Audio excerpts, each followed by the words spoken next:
అనగనగా ఒక ప్రశాంతమైన గ్రామంలో పరమానందయ్య గారు ఆయన 12 మంది శిష్యులు ఉండేవారు. ఆ 12 మంది శిష్యులు పరమ అమాయకులు. పైగా ప్రతి విషయాన్ని గురువుగారు చెప్పినట్టు అక్షరాలా పాటించే మనస్తత్వం కలవారు. ఒకరోజు రాత్రి గురువుగారు ఒక పూజా కార్యక్రమం నిమిత్తం పక్క ఊరికి వెళ్లారు. ఆ రాత్రి గురుకులంలో ఆ 12 మంది శిష్యులు మాత్రమే ఉన్నారు. సరిగ్గా అదే సమయానికి ఆ ప్రాంతంలో పేరు మోసిన గండ్రయ్య, అతని అనుచరుడు అప్పన్న అనే 2 దొంగలు గురుకులంలో దొంగతనం చేయడానికి ప్లాన్ వేశారు. అరే అప్పన్నా, గురువుగారు ఊళ్ళో లేరు. ఆ 12 మంది అమాయక శిష్యులను బెదిరించి ఇంట్లో ఉన్న వెండి బంగారమంతా మూటగట్టేద్దాం రా అంటూ గండ్రయ్య అర్ధరాత్రి వేళ గురుకులం గోడ దూకి లోపలికి అడుగుపెట్టాడు. గోడ దూకినప్పుడు జరిగిన చప్పుడుకు 12 మంది శిష్యులు ఒక్కసారిగా నిద్రలేచారు. వరండాలోకి వచ్చి చూసేసరికి 2 వ్యక్తులు నల్లటి బట్టలు వేసుకుని చేతుల్లో కత్తులతో నిలబడి ఉన్నారు. సాధారణంగా ఎవరైనా దొంగలను చూస్తే భయపడతారు.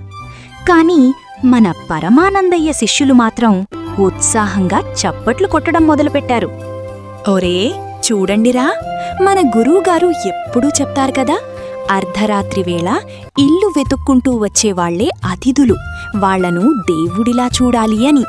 మన అదృష్టం బావుండి ఈరోజు 2 అతిథులు ఒకేసారి వచ్చారు అన్నాడు పెద్ద శిష్యుడు.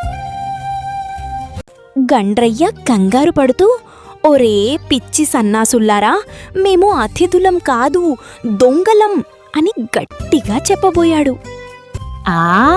తెలుసు తెలుసు, మీరు దొంగచాటుగా వచ్చిన ప్రత్యేక అతిథులు, రండి కూర్చోండి అంటూ శిష్యులంతా కలిసి ఆ 2 దొంగల చేతులు పట్టుకుని బలవంతంగా లోపలికి లాక్కెళ్లి పీటల మీద కూర్చోబెట్టారు. ఒక శిష్యుడు విసనకర్రతో విసరటం మొదలుపెట్టాడు. ఇంకొకడు వాళ్ల కాళ్లకు నమస్కారం చేశాడు. దొంగలిద్దరికీ అసలు ఏం జరుగుతుందో అర్థం కాలేదు. అతిథులారా, మీరు బాగా అలసిపోయున్నారు. మా గురుపత్ని వండిపెట్టిన వేడివేడి అన్నం, ఘుమఘుమలాడే సాంబారు, ఆవకాయ పచ్చడి, ఇంకా నంజుకోవడానికి పెద్ద పెద్ద మిరపకాయ బజ్జీలున్నాయి. ముందు భోజనం చెయ్యండి అంటూ శిష్యులు వంటగదిలోకి వెళ్లి పెద్ద పెద్ద విస్తళ్ళు తీసుకొచ్చి వడ్డించారు. దొంగలిద్దరూ మొదట వద్దని నిరాకరించినా ఆ సాంబారు సువాసనకు, వేడివేడి బజ్జీల రుచికి లొంగిపోయారు. ముందు కడుపు నిండా తినేద్దాం, ఆ తర్వాత మూట సర్దుకుందాం అని గండ్రయ్య సైగ చేయడంతో 2 కలిసి ఆవురావురుమంటూ ముక్కుల దాకా తినేశారు. శిష్యులు పక్కనే నిలబడి ఎంతో వినయంగా వాళ్లకు వడ్డించారు.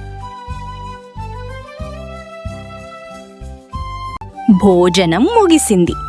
దొంగలిద్దరూ త్రేయించుకుంటూ, అబ్బా భోజనం చాలా బావుంది, ఇక మేము బయలుదేరతాం, ఆ మూలనున్న వెండి పాత్రలు మాకు ఇచ్చేయండి అన్నారు. అప్పుడు పెద్ద శిష్యుడు ఎంతో వినయంగా, అతిథులారా, మా గురుకుల ఆచారం ప్రకారం భోజనం చేశాక తాంబూలమివ్వాలి. అలాగే మీ చేతులు కడుక్కోవడానికి సువాసన నీళ్లు తెస్తాం. మీ 2 చేతులు ఇలా వెనక్కి పెట్టి ఆ పెద్ద స్తంభానికి ఆనించి నించోండి అన్నాడు. దొంగలిద్దరూ కడుపు నిండిన మత్తులో ఏమాత్రం ఆలోచించకుండా చేతులు వెనక్కి పెట్టి స్తంభానికి ఆనుకుని నించున్నారు. అంతే, క్షణాల వ్యవధిలో 12 మంది శిష్యులు ఒకేసారి ముందే సిద్ధం చేసుకున్న గట్టి తాళ్లను తీసుకుని దొంగల చేతులను మరియు నడుమును ఆ గురుకులం స్తంభానికి వేసి టక్కున కట్టేశారు. ఎవ్వరూ విడిపించలేనంత గట్టిగా ముడులు వేశారు.